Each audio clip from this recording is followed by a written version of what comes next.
You look in the back. Something is happening. Look around you. You see, my name is Bakari Sellers. For those who do not know, I am from the big city of Denmark, South Carolina, where we have 3 stoplights and a blinking light. So I'm just a good old-fashioned country boy, but I'm here today because I support Kamala Harris. And I'm here just to tell you briefly why I drove all the way up here to Myrtle Beach and wanted to tell you why I support Senator Harris. You know, before she got here yesterday, she made some stops in Hartsville and Florence. And this morning, she went to Marion. And you know, I always tell people that there are many times in South Carolina, there are voices that go unheard. It's not as if they're not screaming out for help, but many times they simply just go unheard. But Senator Harris has made a point that she's going to take her time and listen to every single voter in South Carolina. That's what we need, and that's what we deserve. But even more importantly, I like to go back to those folk, and this is for the media in the back who sometimes, hey Carolyn, who sometimes create these narratives that maybe a woman can't win.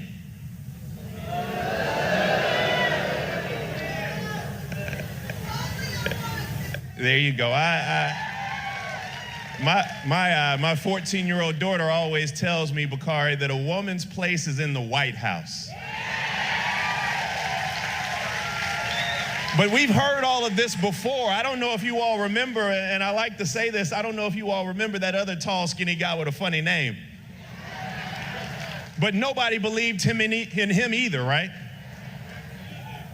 But it's time that we focus our energy. It's time that in South Carolina, sometimes we get a little depressed because of what we send to Columbia day in and day out and what we see in Washington, D.C. day in and day out. But I want you to know that Senator Harris gives us hope. And let me tell you why. Because she's not running because of what this country was. She's not running because of what this country is. She's running for president because of what this country can be.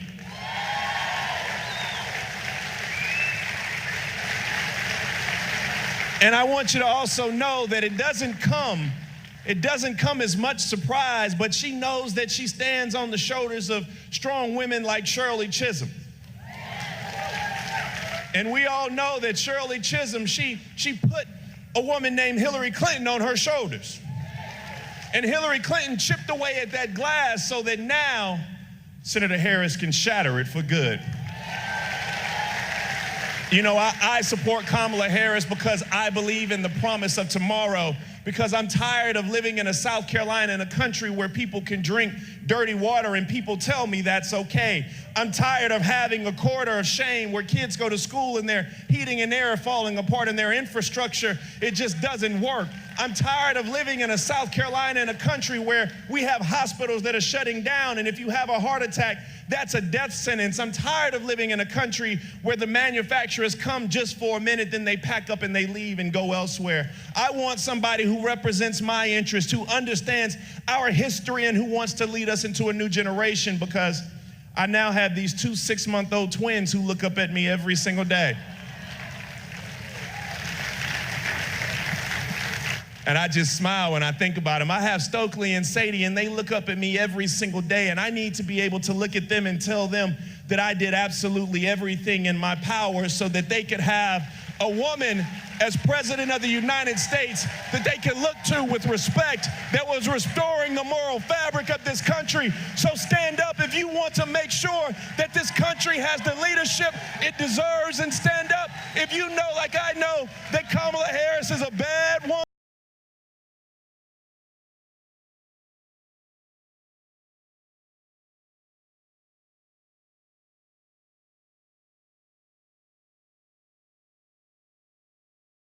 Chair, Horry County Young Democrats.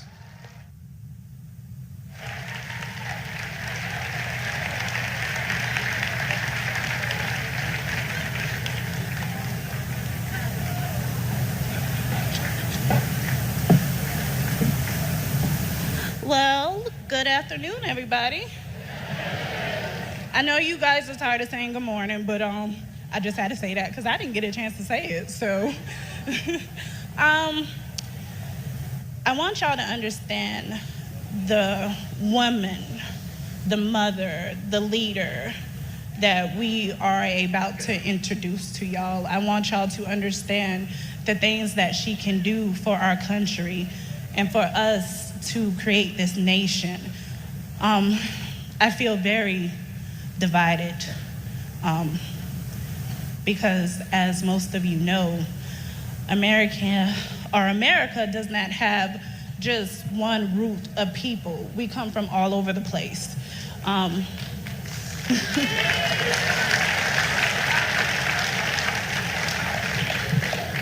So there is many things that make us us. And she understands that. I feel like all of the presidential candidates that we have running are really powerful leaders. But if you want somebody who understands you, if you want someone who can relate to you, if you want someone to feel like they related to you, she is the woman.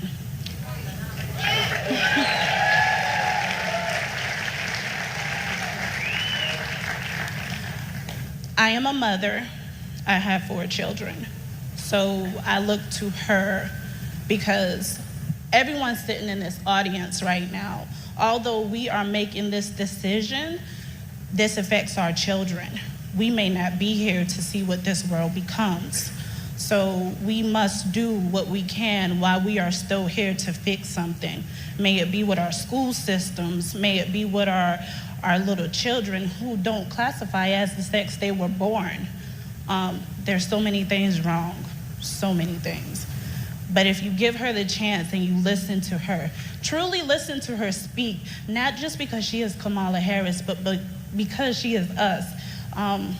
Because she had to deal with desegregation, because she had to deal with being looked at differently. I have to deal with being looked at differently. We all have to deal with being looked at differently. It's just not in one race. And she sees that. She is here for the people. She is here for us. So I just want y'all to take the time today to listen to her really speak, to listen to the things that are coming out of her mouth, to understand. I will give you guys the opportunity to ask some questions. So anyone who may have a question on their mind or anything of that nature, when time comes, please raise your hand. This is for you. This is not for us. We are doing this for all of you. We want to know what you guys desire America to look like. If you put her in the chair, I'm pretty sure we'll get there.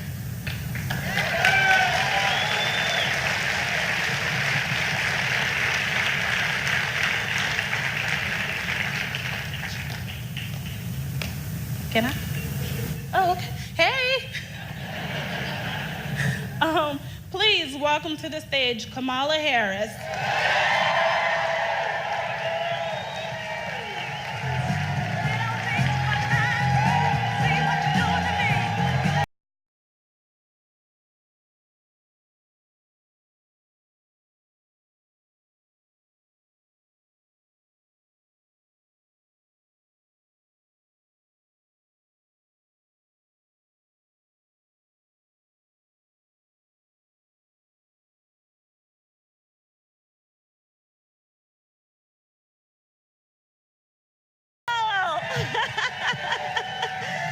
Oh my goodness. Oh, good afternoon, everyone. Thank you. Thank you for being here. Oh my goodness.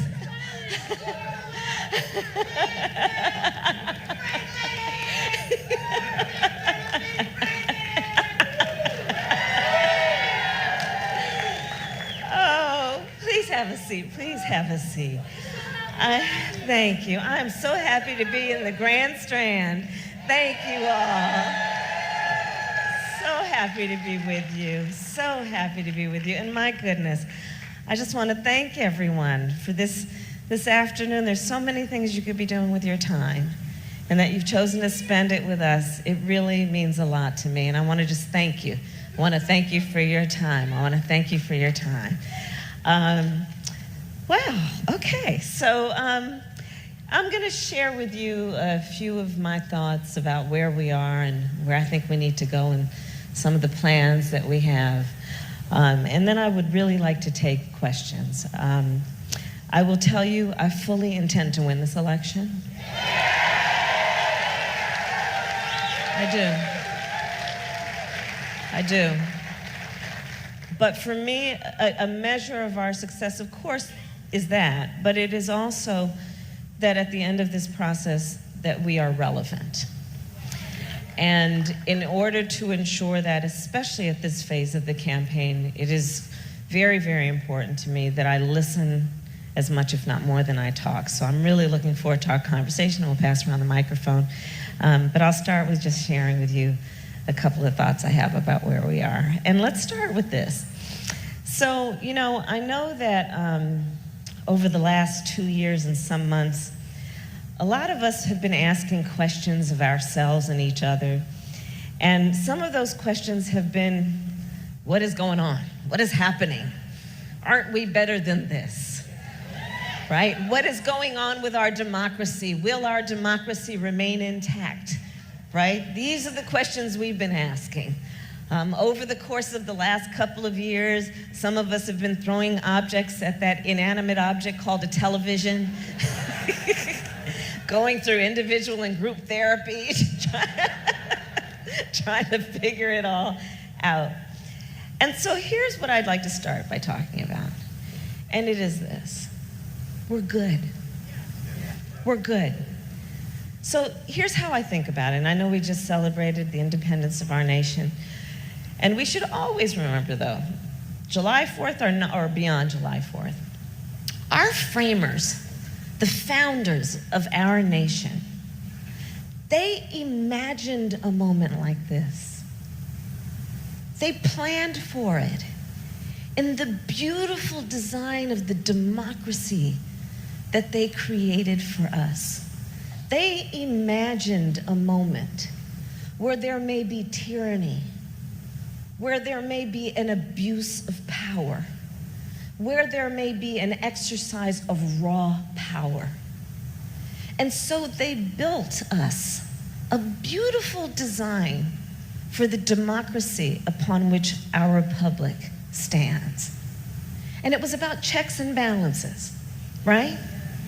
So think about it. The way I think about it is think about our democracy or the republic as being a tabletop, standing on 4 legs. 3 independent, co-equal branches of government, and a free and independent press. And let's think about what has happened over the last couple of years, right? Right. And so over the last couple of years, so this administration came in, this president came in, and one of his first orders of business was try and get rid of the Affordable Care Act, Obamacare. A policy that brought health care to tens of millions of people, a policy that was about saying our children should be able to be on our coverage until they reach the age of 26, a policy that was about saying pre-existing conditions should never be a barrier to having access to health care.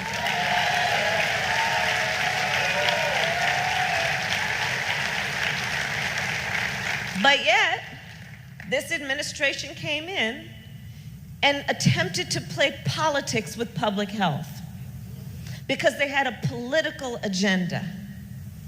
But let's remember what happened. And I was actually there. Many of you probably witnessed it on television, and some of you probably came to DC to make sure your voices were heard during those 9-something months when they tried to defeat it. And what happened? It was around, I think, 2 o'clock in the morning in our United States Congress in the Senate well, and led in part by the late, great John McCain. No. The United States Congress said, you've gone too far. Let's think about it. Let's think about those various bans, First Order, the Muslim ban, the retraction of a promise we made to those dreamers when we gave them DACA protection, right? And let's remember what that was about. It was about saying for that population of young people, many of whom were brought here before they could walk or talk, we had a policy in place that said, well, if they clear a vet, if they give us information about themselves, including, are they living a productive life? Are they living a lawful life? What are the circumstances of their arrival? We said, well, if you clear the vet, we will give you deferral from deportation, deferred action for childhood arrivals, DACA. We learned in that process that many of those young people had served in our military, were studying in our colleges, or working in Fortune 400, 500 companies. And we said, we will give you deferral of deportation. What happened? This administration came in and broke America's promise to these young people. But what happened? Co-equal, independent branch of government, our courts, said, you've gone too far. Democracy in action. Let's remember, had the press corps not gone down in droves to the border to allow the American people to witness a human rights abuse being committed by the United States government in separating those children from their parents, the American people would not have been able to say in a bipartisan way, you gotta stop that. That is contrary to the morals and values of who we are. And so the American people spoke up, and at least on paper, that policy ended. Our democracy is intact. You know, it's kind of, and then if you think about it like a house, yes, so we're kind of experiencing a natural disaster. And some of the shingles are falling off, but the house is still standing. The house is still standing. And part of the reason is we are a nation that was built by the people and for the people. And therein lies our strength. Therein lies our strength. So that's how I think about where we are at this moment in time. I think about the challenges before us, but I also think about who we are and where we can go with a great sense of optimism. And I'll tell you in terms of my background, my sister Maya and I, she's here somewhere. There you are. Here's Maya. She and I were raised by parents who met when they were students and active in the civil rights movement in the 1960s. And so we joke that we grew up surrounded by a bunch of adults who spent full time marching and shouting about that thing called justice. You know what I'm talking about. And frankly, the heroes among the many in that movement were the lawyers. It was Thurgood Marshall and Charles Hamilton Houston and Constance Baker Motley. And these individuals who understood the skill of the profession of law to translate the passion from the streets to the courtrooms of our country.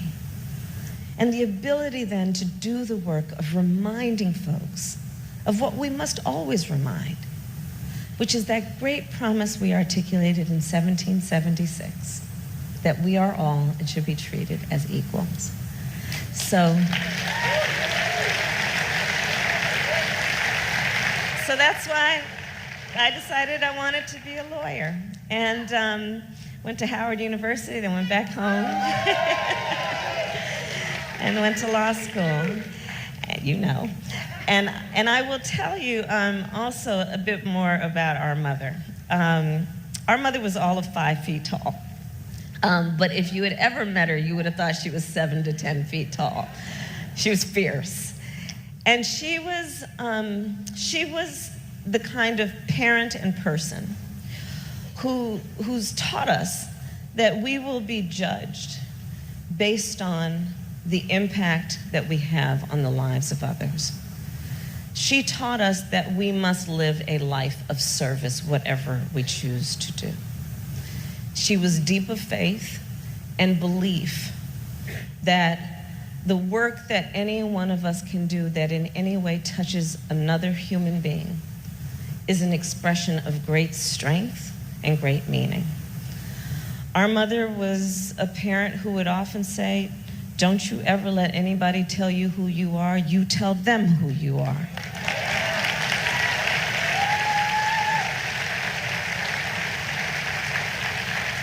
My mother would often say to me, Kamala, you may be the first to do many things. Make sure you're not the last. And our mother was also the kind of parent who, if you ever came home complaining about anything, our mother would look at you, maybe with one hand on a hip, and with a straight face, she would say, well, what are you going to do about it?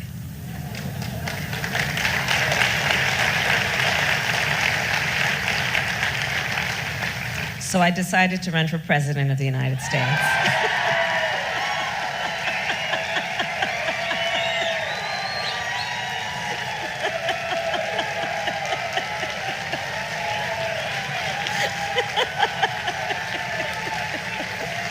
There you go.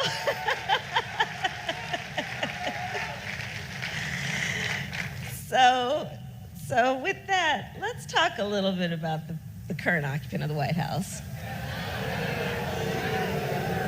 Because we need to. We need to look at where we are right now. In the context of where we want to be, we got to look at where we are. Yes, sister. So, the thing is, this fellow came into office making a whole lot of promises that he has not kept and betrayed a lot of folks.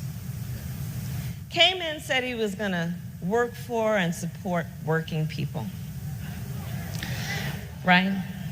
But yet passes a tax bill that benefits the top 1% and the biggest corporations of America. 60 of the biggest corporations in our country paid no taxes last year. How many people here paid no taxes? Said he was going to come in and help working people, including our farmers. And as all of you can imagine, I'm spending a lot of time in Iowa as an example, but we got a lot of farmers here in South Carolina. And what did he do? Then he engages in so-called trade policy by tweet,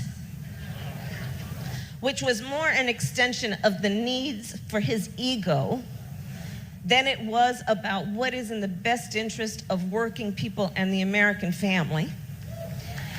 Enters into a trade so-called policy that has resulted in farmers looking at potential bankruptcy. I've met with some in Iowa who have soybeans rotting in bins because over the period of the last 10 years or maybe even longer, they cultivated a market in China to sell their goods, and that market is now shut off from them. Some are predicting that as many as 700,000 auto workers by the end of the year may lose their jobs. American consumers today, because of this so-called trade policy that I call the Trump trade tax, American families are now spending on average $1.4 billion more a month for everything from shampoo to washing machines. He betrayed the American people. Made promises upon which he did not deliver. And here's the thing. When we think about who we are and what we are, we know that we are a nation of hardworking people. And we also know that this is a nation which over the last many years has set the rules in a way that they have not benefited the working people and working families of America. And what we need is a president who understands that and sees that and has some concern and some interest in the lives of people other than himself.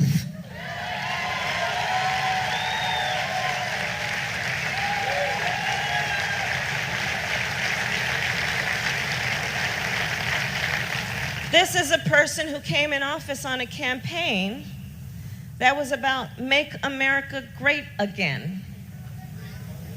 Well, again for whom? Again to what? To before the Voting Rights Act? To before the Civil Rights Act? To before Roe v. Wade? To before the Fair Housing Act? Well, we're not going back. We're not going back. We're not going back.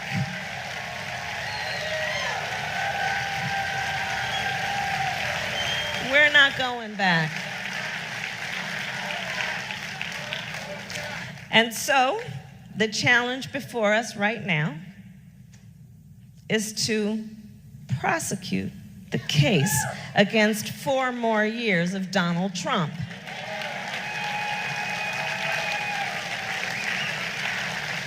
And as far as I'm concerned, there's plenty of evidence, which in a former career I would have called a rap sheet.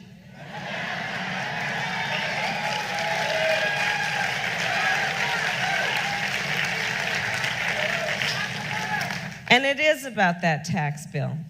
It is about a failure to recognize the climate crisis and pulling out of the Paris Agreement.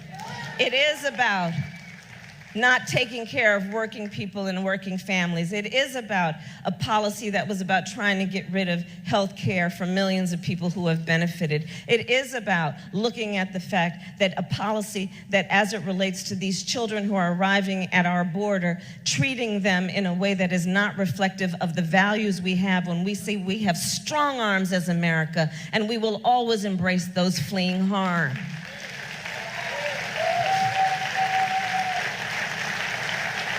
So let's prosecute that case, and I believe we need a prosecutor who can do that.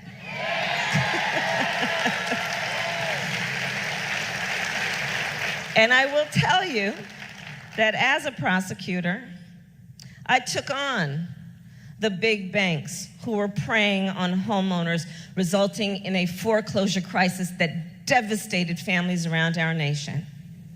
I have taken on the case against pharmaceutical companies that preyed on our seniors with fraudulent practices. I have taken on transnational criminal organizations that preyed on women and children. And I will tell you, Myrtle Beach, we've got a predator living in the White House.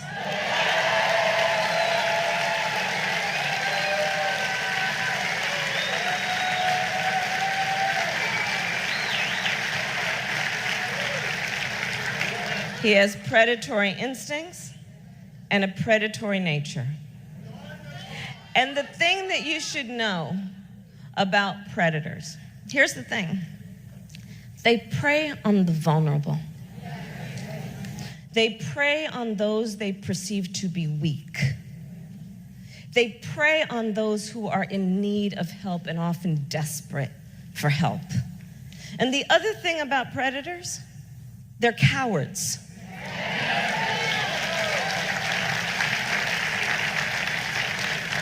So, it's time to turn the page and write the new chapter of our nation. Let's turn the page. Let's turn that page and write the new chapter. And here's how I think about that chapter. Part of at least the title or the subtitle of that chapter, I believe, should be about the 3 a.m. agenda. Now, you all are looking at me, Kamala, what are you talking about? Here's what I'm talking about. Here's how I think about priorities. And they are based on what I call the 3 in the morning thought, right? Some people call it the middle of the night thought. Other people refer to that as the witching hour. You know what I'm talking about, right? When you wake up in the middle of the night with that thought that's been weighing on you. Well, for the vast majority of us, when we wake up thinking that thought, a couple points to be made. 1, we are never thinking about that thought through the lens of the party with which we're registered to vote. For the vast majority of us, when we wake up thinking that thought, we're not thinking about that thought through the lens of some simplistic demographic some pollster put us in. And for the vast majority of us, when we wake up at 3 a.m. thinking that thought, it usually has to do with one of just a very few things. Our personal health, the health of our children or our parents. For so many, can I get a job, keep a job, pay the bills by the end of the month, retire with dignity? For our students, can I pay off those student loans? For our seniors, can I afford my prescription medication? For so many families in our country, can I help my family member get off their opioid or their drug addiction? The vast majority of us have so much more in common. And what we want and need is leadership that is focused on the issues that impact us every day.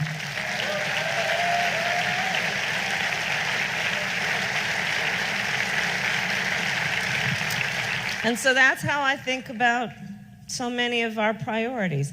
And I think about that 3 a.m. agenda through a lens that is also about fighting for the America we believe in.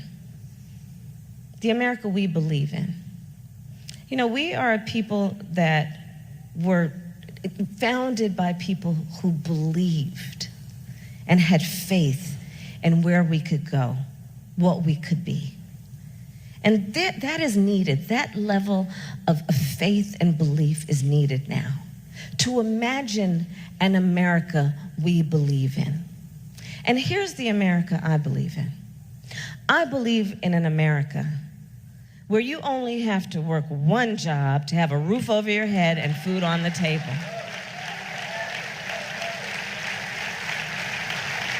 Not in an America where we have today, where we have the current occupant of the White House crowing around about how this economy is doing so great, right? Oh, the economy is great. The economy is great, he says.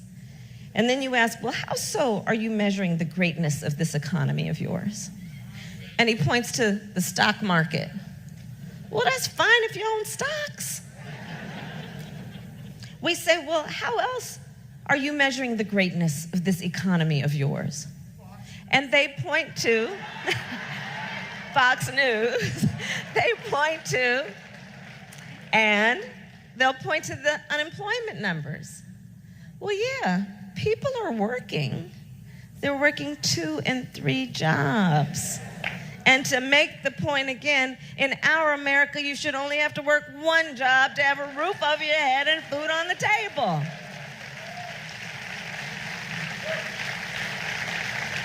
So here's the America I believe in. And it will include what I intend to roll out to change our tax code, and specifically as it relates to this. For families that make less than $100,000 a year, you will receive a tax credit of up to $6,000 a year that you can collect at up to $500 a month, which will be all the difference between being able to get through the end of the month with dignity or not.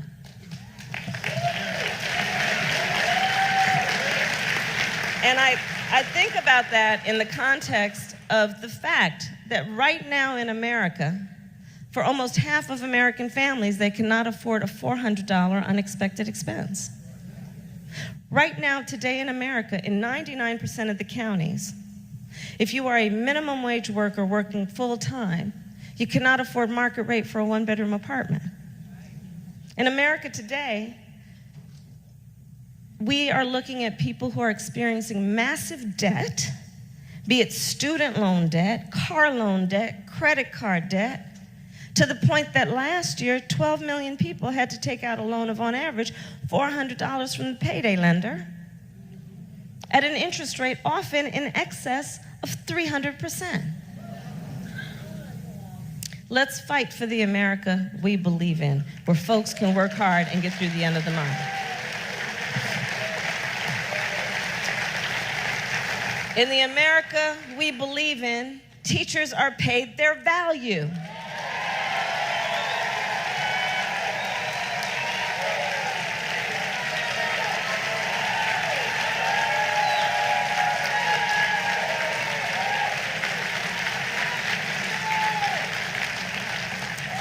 So again, I've been traveling our country. I cannot tell you the number of teachers I've met who are working 2, sometimes 3 jobs.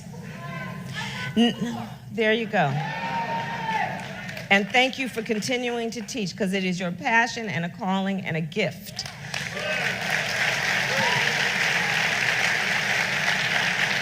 So 2, 3, 4 jobs. In America today, 94% of our public school teachers come out of their own pocket to help pay for school supplies. In our country today, teachers make on average 11% less than similarly educated professionals. And here's the thing. There are 2 groups of people raising our children. parents, often with the assistance of grandparents and aunties and uncles, and our teachers. But we are not paying them their value. And for me, this is kind of personal. My first grade teacher, Mrs. Frances Wilson, God rest her soul, attended my law school graduation. Yeah. But here's the thing. Many of us have a similar story of some teacher along the way who convinced us we were special. We weren't particularly special, but they told us we were, and we believed them, which put us on a path to being here today, making a decision about who might be the next president of the United States.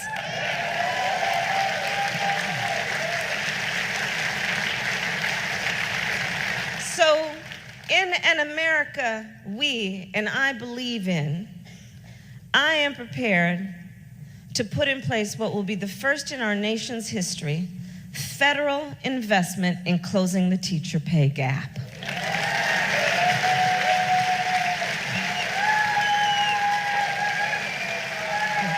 Thank you. Thank you.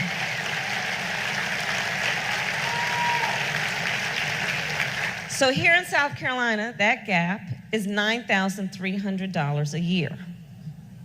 Let's put that in perspective. $9,300 a year, that's a year's worth of mortgage payments. $9,300 a year, that's a year's worth of grocery bills.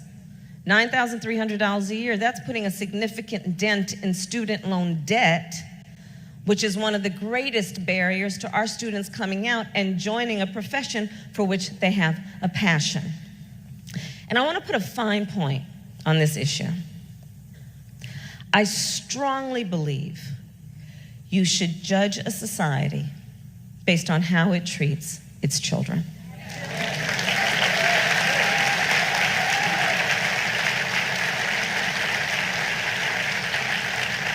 And there are few greater expressions of love that a society can extend toward its children, like investing in their education and, by extension, their teachers.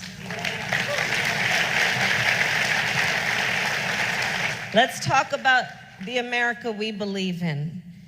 In the America we believe in, we recognize that the climate crisis is real. We recognize that in large part, human behaviors have contributed to this crisis, and that those human behaviors can be changed without much change to our lifestyle, but we need leadership at the top that understands this.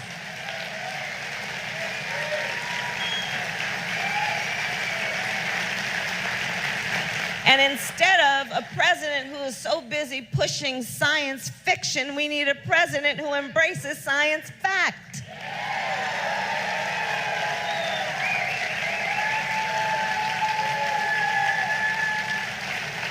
And we can deal with this.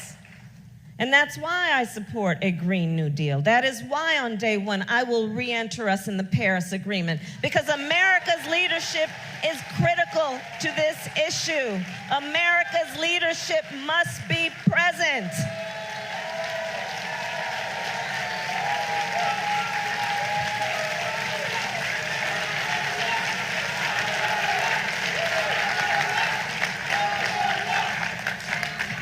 Let's talk about an America we believe in. In the America we believe in, not one of our children will ever have to go to school to have a drill where they learn about how they should crouch in a corner or hide in a closet because there is a shooter roaming the hallways of their school. And let's be clear, that's what's happening in America today. I talk about this everywhere I go. I did an event recently where this it must have been 8 years old, he came up to me, tugged on my jacket, and in a real quiet voice he said, "I had one of those drills. Our children are sitting in classrooms, terrified. And when they go home after that drill, they ask their parents, why, Mommy and Daddy, did we have to have that drill? To which, of course, the response is, because there are supposed leaders in Washington, D.C., who have failed to have the courage to reject a false choice which suggests you're either in favor of the Second Amendment or you want to take everyone's guns away, who have failed to have the courage to agree. Fine if you want to go hunting, but we need reasonable gun safety laws in our country, including universal background checks and a renewal of the assault weapons ban.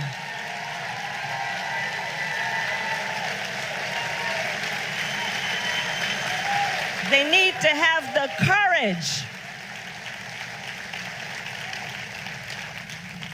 And so I'll tell you guys, on this subject, I'm kind of done. I'm kind of just fed up. Because here's the thing. We've been talking about this for so long. And one might ask, well, why hasn't Congress acted? Perhaps they're waiting for a tragedy? Exactly. We have seen the worst of human tragedies. Are we waiting for a good idea? Nope. All the good ideas have been had. In fact, many of my colleagues on the debate stage have great ideas, all of which, for the most part, I embrace. But we're not lacking for ideas. What we're lacking for is courage. So here's what I'm prepared to do. And that's right, which will be the source of that political will be courage. And so here's what I'm prepared to do. When elected, I will give the United States Congress 100 days to pull their act together on this and put a bill on my desk for signature. And if they do not, I am prepared to take executive action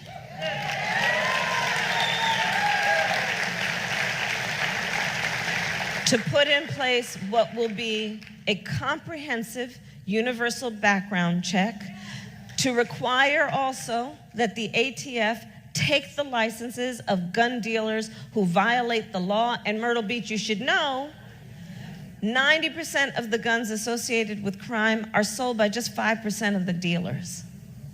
So what we need to do is, the ATF is doing a fine enough job on the A and the T, but we need to do a little encouragement on that F. And I am prepared to take executive action to ban the importation of assault weapons into our country. Because we need to take action. We need to take action. In the America we believe in, women are paid equally for equal work.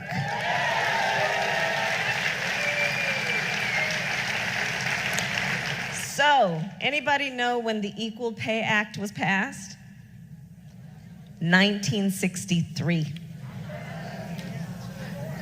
Since 1963, we have been talking about the fact that women are not paid equally for equal work. Fast forward to the year of our Lord, 2019, and women are paid 80 cents on the dollar, Black women 61 cents, Native American women 58 cents, Latinas 53 cents. And then there's our winning soccer team. Right. USA. Weren't they fantastic? Weren't they fantastic? And they have scored more points than a lot of I actually sent a tweet out about that, but they've scored more points than the male teams over like a 2-year period. Yeah, but they're a great source of pride for all of us. So, the point therefore being, we've been talking about this a long time, and it's actually no longer a debatable point.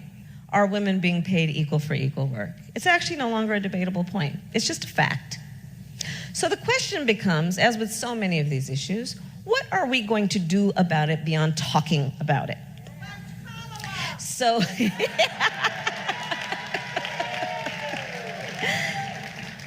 and when you elect me, here's what I'm prepared to do. I'm prepared to shift the burden from that working woman to have to prove that she's not making the same amount. Because right now the burden's on her.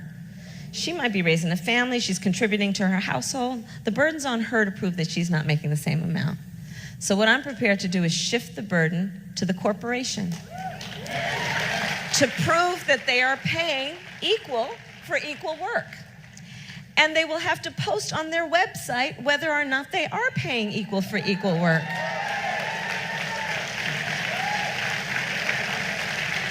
And now I'm going to turn into an infomercial, and there's more. We will also require that for every 1% differential between how much they're paying men and women for equal work, they will, just as a method of encouragement, be fined an equal percent from their profits the year before.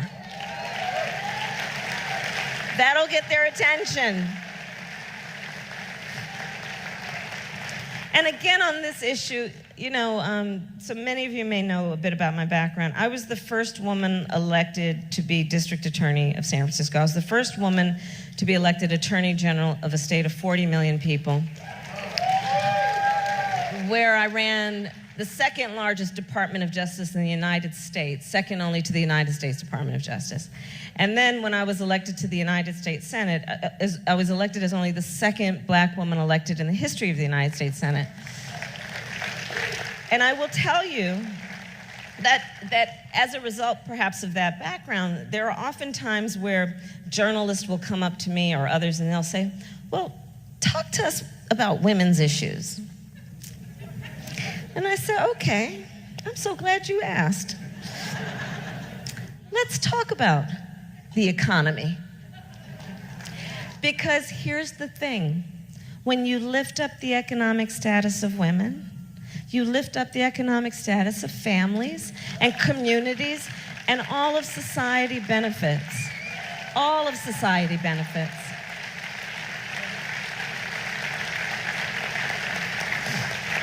Let's talk about an America we believe in. In an America we believe in, the commander-in-chief has as her first priority our nation's security.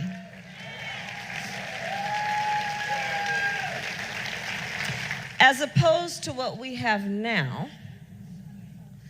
where we have a supposed commander-in-chief who, on the issue that has been well established as fact, which is that Russia interfered in the election of the President of the United States, a supposed commander-in-chief who prefers to take the word of the Russian president over the word of the American intelligence community. A commander-in-chief who prefers to take the word of a North Korean dictator over the word of the American intelligence community when it comes to an American student who was tortured and later died. A commander-in-chief who prefers to take the word of a Saudi prince over the word of the American intelligence community when it comes to a journalist who was assassinated, a journalist who had American credentials. We need a new commander-in-chief.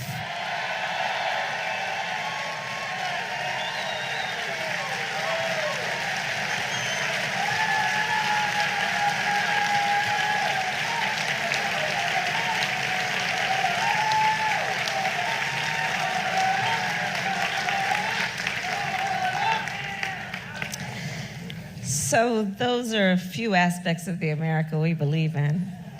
But I want to just close my comments so we can get to questions. I want to close my comments with this. Let's, as we march toward 2020, let us remember that one of the greatest strengths about who we are as a nation is that by our very nature, we are aspirational. We are a nation that was founded on noble ideals. The ideals that were present when we wrote the Constitution of the United States and all of its amendments and the Declaration of Independence and the Bill of Rights and those words we spoke in 1776, that we are all and should be treated as equals. We are aspirational. We are also clear-eyed. We've not yet reached those ideals. But the strength of who we are as a nation is we are always prepared to fight to get there. And so fight we will, and fight we must.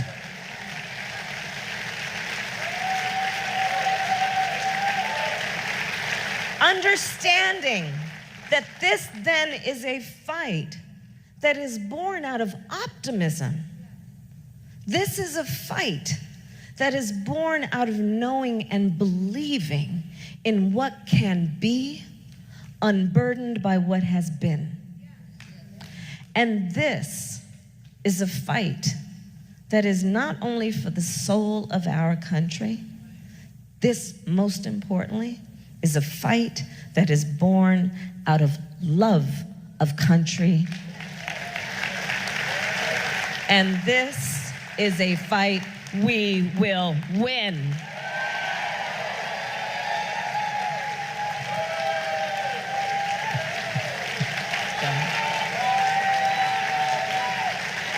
So we'll take that.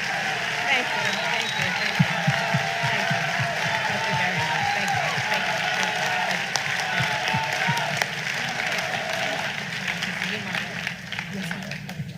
you.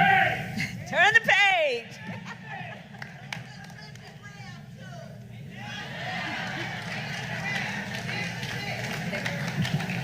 Please, one more time, give it up for Kamala Harris, please.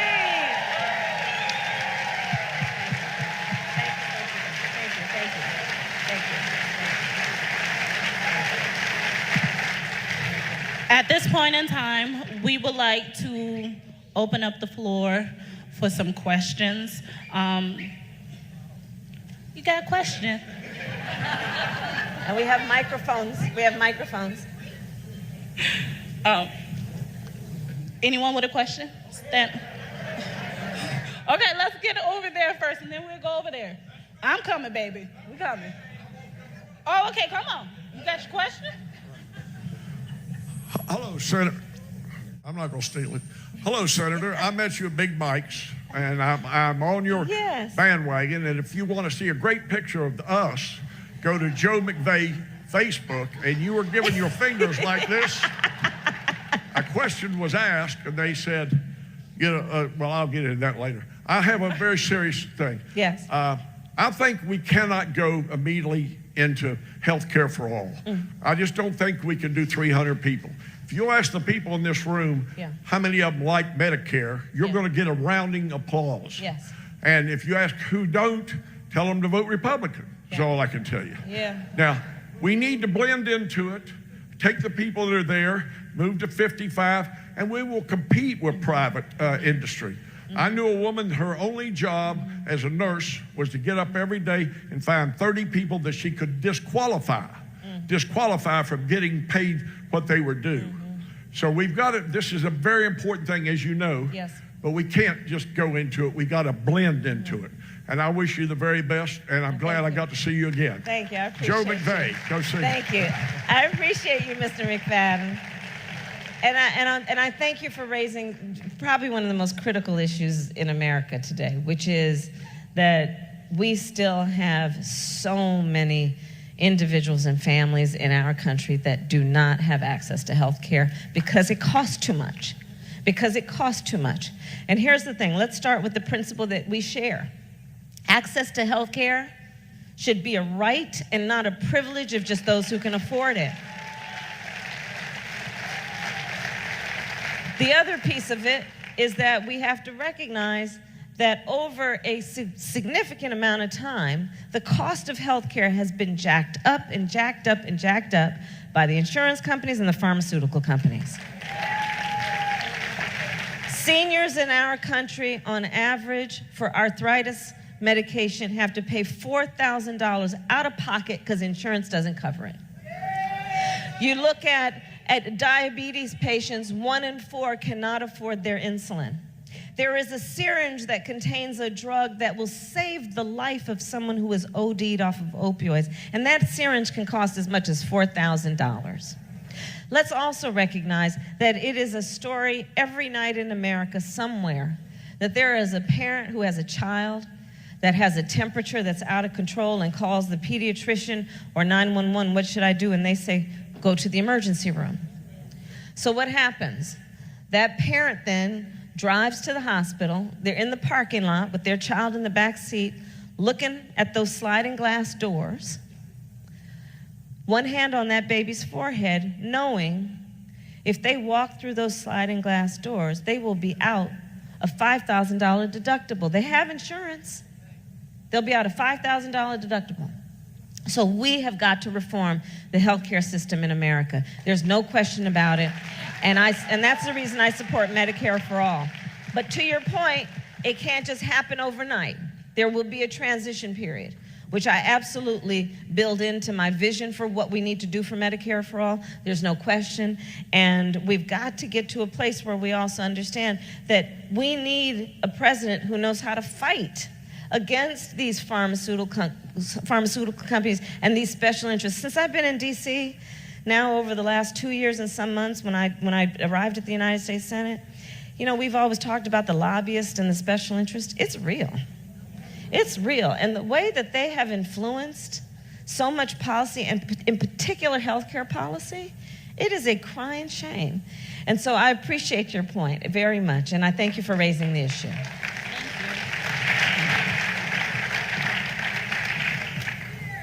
We have a question over here. If someone can get him a mic. If not, you know what? I could do it. Okay, there's a lady right there, too.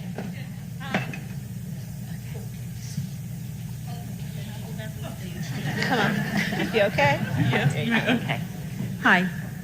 My name is Joanne, and I really, really want to beat Trump. And I'm concerned. Me too. I'm concerned that the Democrats are only focusing on the humanitarian problems at the border and not putting forth policies to control or reduce the flow of immigrants from the Northern Triangle. How would you address President Trump when he claims the Democrats are for open borders? Well, one, I appreciate your question. It's a wonderful and important question that you've raised, which is, let's be clear about the distinctions. So let's be clear that it is not representative of American values to have a policy that's about separating children from their parents. It is not reflective of American values to have a policy that is about rejecting people who are, to your point, of the Northern Triangle, fleeing murder capitals of the world. And if, just for a moment, if you'll indulge me, I think on so many things that are about public policy, it's really important to think about it through the lens of a real human being. So for a moment, if we can just talk about a mother or a father who decides to pay a coyote to transport their child from out of their country of origin, and in this case, murder capitals of the world, through an entire foreign country of Mexico to come here facing unknown peril, why would that parent do that? It is because that parent knows and believes that if they were to stay where they are, it will be worse and more dangerous. But what has American policy under this president been on that subject? To look at those children and essentially say, go back to where you came from. That is not reflective of our values. More and equally important, let's remember, we have laws in place imagining that this will and does happen, that people flee harm from other places and come to this nation that we founded saying we have strong arms and will embrace and protect those that are fleeing harm. And instead, this president says, we're going to flick you back to where you came from. Not reflective of the values of our country. I went down after the debates. I don't know if any of you saw the debates that happened. We did it a couple weeks ago. Well, so they were in Miami. That next morning, I went down before I left Florida to a place in Florida called Homestead. In Homestead, Florida, you will find a private detention facility that is paid by your tax dollars that currently houses 2,700 children. As a member of the United States Senate, and let me just be clear, I serve on the Senate Intelligence Committee, I serve on Senate Homeland Security Committee, in addition to Judiciary and Budget, and said to them, you need to show us what's going on inside the facility, and they refused. So then I walked down the road and got on a ladder so I could look in, and I'm gonna tell you what I saw. I saw children lined up in single file by gender, being walked into a barrack. These are not values that are reflective of who we are. So we have to say, one, stop the human rights abuses and shut down these private detention facilities. Because let's be clear, these private detention facilities, if you just step back and think about what is the business model at play, the business model is for certain human beings to profit off the incarceration of other human beings called children. Now, on the issue of border security, we have to enforce our laws and keep our borders safe. And there is no question, and it is part of what this president is trying to do to really misinform the American people, to say that Democrats don't care about border security. I've not heard, I don't know, but I can speak for myself. I am absolutely in favor of border security. We have to, any nation has to be concerned with that, and we, of course, do. But we can't accept a false choice.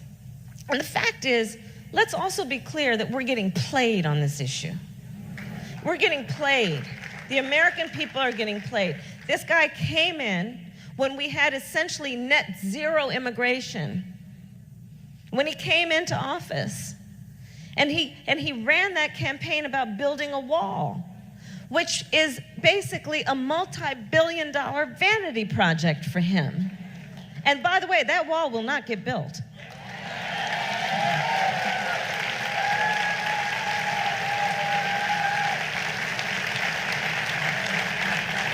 So yes on border security, yes on comprehensive immigration reform with a pathway towards citizenship, yes on protecting our DACA young people and reinstating those DACA protections immediately, including protecting the parents of those DACA young people.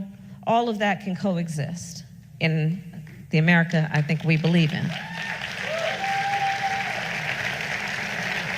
Okay. We had a young lady over here with a question.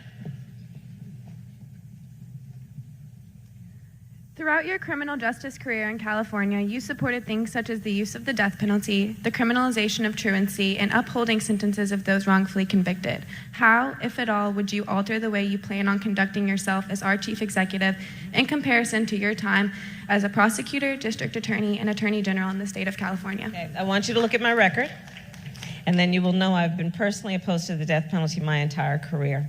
And I will also tell you that, listen,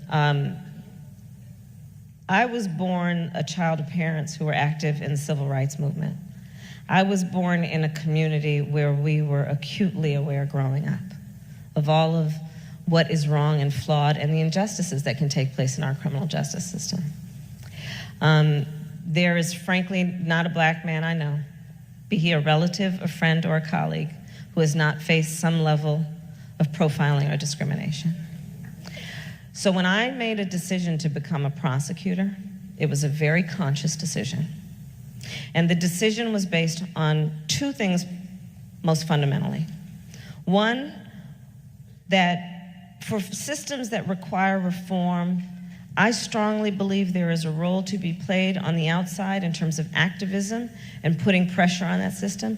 And I believe if we want to be effective, we also need to be inside and at the table where the decisions are being made.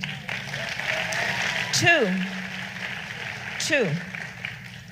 I am never going to apologize for having prosecuted one individual who molested a child, or a woman who was raped, or somebody who was killed by murder. I'm never going to apologize for that. Because all communities want safe communities. And so I will tell you, I am proud of my record of having been one of the first elected prosecutors in the nation to create a reentry initiative focused on young offenders, young adult offenders, and getting them jobs and counseling and support, knowing that by doing that, we would reduce the likelihood of them reoffending, and we would create smarter and safer communities. I am never going to apologize for, and in fact be proud of, the work that I did in saying we need to focus on elementary school truancy. Why? Because I saw that we had an inordinate amount of homicide victims who were under the age of 25.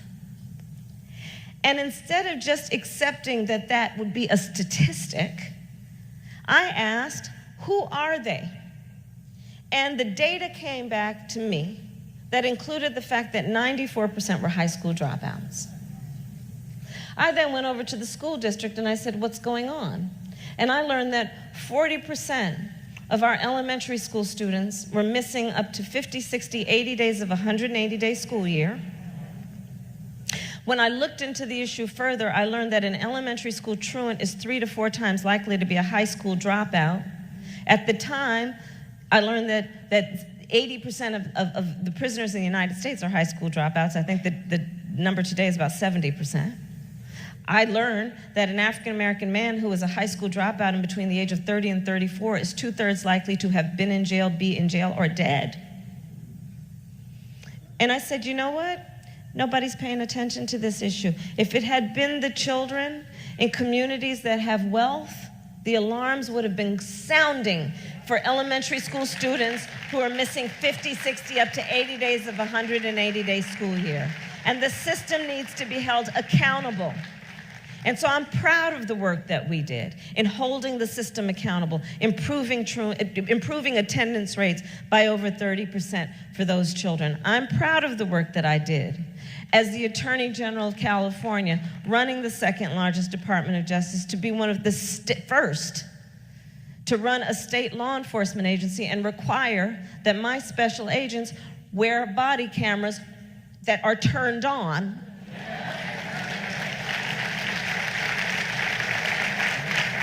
I'm proud of the work I've done, being in the United States Senate and a leader on what we need to do to reform the bail system in this country, because the money bail system means that there are people sitting in jail every day waiting to go to trial simply because they can't afford to pay bond or bail, while other people who have money are walking free, because in my mind, this is not only a criminal justice issue, this is an economic justice issue.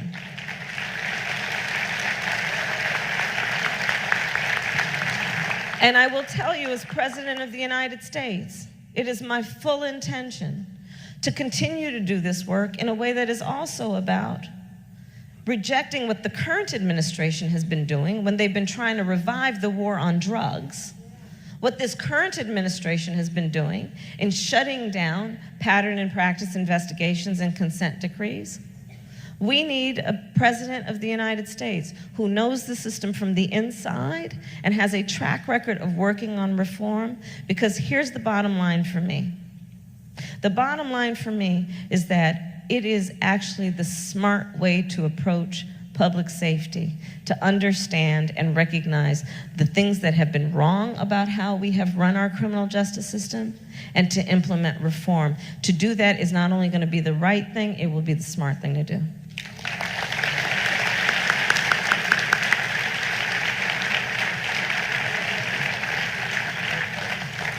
Actually had a question that I wanted to ask you. Okay.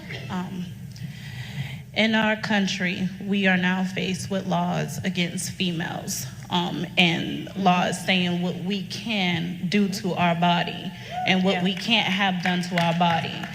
There are laws that have passed that says if 11-year-old little girl is raped and she gets pregnant, she cannot have an abortion or she may go to jail. How do we fix that? That's right. I'm glad you brought that up, Tiffany. It's a really important issue. So I think about this in a couple of ways. One, I think about this issue of women's access to reproductive health, knowing that right now, women's access to reproductive health in our country is under attack. You know, I was recently in Alabama where they passed that law that would criminalize and incarcerate a doctor for up to 99 years for supervised abortion care. I look at this issue also in the context of, there's a phrase that I paraphrase from Coretta Scott King, who many years ago famously, I think, said, the fight for civil rights, and by that I think she meant the fight for justice, the fight for equality, the fight for civil rights must be fought and won with each generation. And I think what she meant there is, one, that it is the very nature of this fight for civil rights and for equality and justice, that the nature of it is such that whatever gains we make, they will not be permanent. It's just the nature of it. So the second point then is understanding that it's just the nature of it. Do not despair. Do not throw up our hands when it's time to roll up our sleeves. And on so many issues, and to your point on the issue of choice and access to reproductive health care for women, I think about it that way, which is that we will never permanently achieve our goals. We are going to have to be vigilant. And this is one of those moments in time where we are going to have to continue to fight. And so that's going to be through a number of ways. I mean, one, you know, I'm obviously running for president, but I would say that this is one of those many issues that also highlights the importance of local and state elections. Because who serves in those state legislatures matters.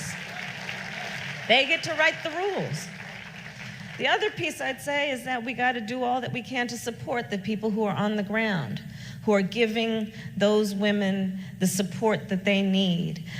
Because it is not being an alarmist, it is not extreme to say that the result of those policies will be that women will die. And in particular, poor women and women of color.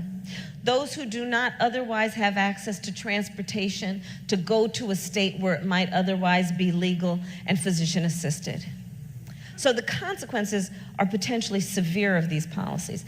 And so part of it is going to have to be to continue to work on the defense, but also, I think everyone has kind of figured out, I'm also all about the offense. So here's what I'm also prepared to do as president, and that is running the Department of Justice and the United States Department of Justice to require that for any state that has a history of impeding or violating a woman's access to reproductive health care, that any law they pass has to be cleared by the United States Department of Justice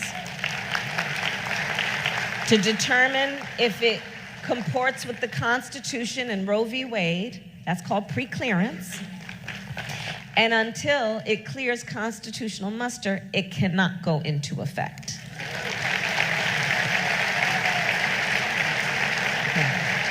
I don't know. I think, we have to end. Okay. I want to thank everyone. Oh, my mic, hey.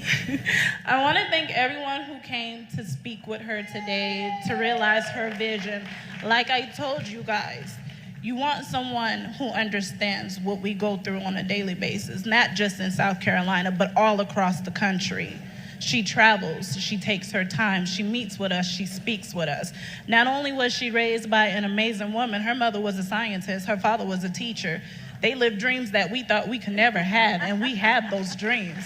She will make sure that our dreams continue to live on. Once again, please give a round of applause